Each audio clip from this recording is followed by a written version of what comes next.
once again, we got to know the history. That way, we can put things in its proper context when people try to come up with these disingenuous arguments out of context. And once again, that plays into the whole hip hop thing. Going back to that, um, this is why they wasn't able to really get away with the lie. And then I brought this up in Tariq's space earlier, but I'm gonna bring it up one more time because Dr. Cologne, when he had that a live stream with Green Eye Genie and big homie Ike and all of that, Ike X or whatever, they asked him a particular specific question, and they asked him, "What indoor hip hop parties did you go to in the 70s and 80s?"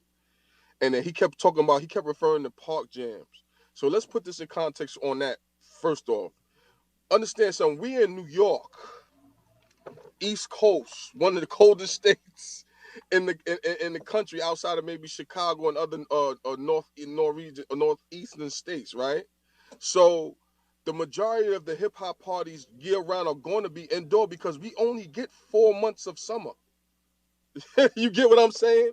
So you mean to tell me you was going to so you just and I'm talking about according to Dr. Cologne's perspective. That means that if you didn't go to any indoor hip hop parties, even when you started first engaging hip hop, you were only able to party for maybe about 4 months. And then we had hip hop Christmas parties, Thanksgiving parties, Halloween parties that you couldn't participate in because they was indoors. It's too cold to be sitting there pulling out equipment in the park 8 months out of the year. So that's why that's why when I doubled up and asked him on his live, he got offended.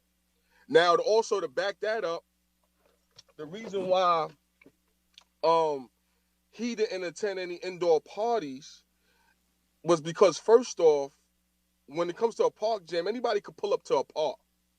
You know what I'm saying? The park is public domain. But when it comes to an indoor party, indoor hip hop parties is open to the public.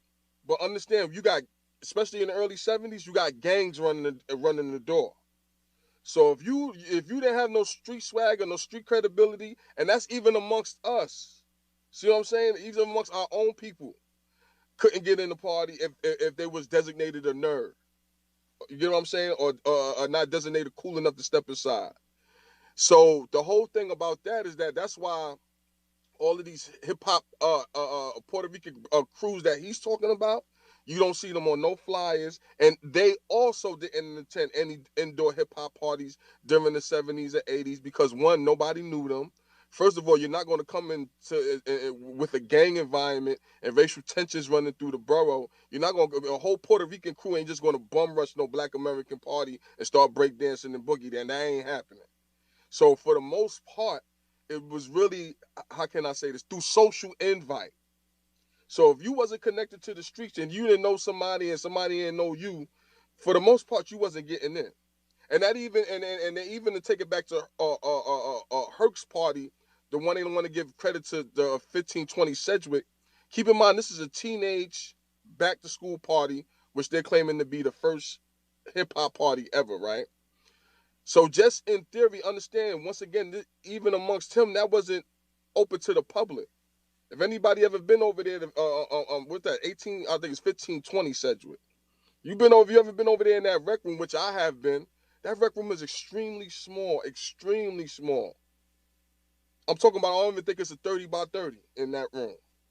So when he threw that party, this is why I say you got to know history and put things in its proper context. Because people like to use today's conditions to cover up yesterday's lies. So even when Herc and his sister threw that party, that was just close friends and people that they knew personally that party was for. Keep in mind, these are kids. So what 16, 15-year-old in the 70s really just got clout amongst the whole city to where they can invite everybody across the borough, blacks and Latinos, to no. So, and on top of that, you have gang tension across the borough. So in that average, I know you can understand that coming from the West Coast. So that's like the 60s just pulling up in the A-Tray party. It ain't happening, son. You get what I'm saying? Like, and I'm talking about after the beef. I know the history on that, but I'm just trying to give an example. It ain't happening. People is going to be issues. So you got to have enough clout on both ends of the sets, or through all sets to really bring everybody together. And what happened was with the gang scene in New York, a lot of people, when the gang truce happened, a lot of people that were former gang members wound up morphing into either b-boy crews, graffiti artists, DJs, or even security in a lot of cases. So the reason why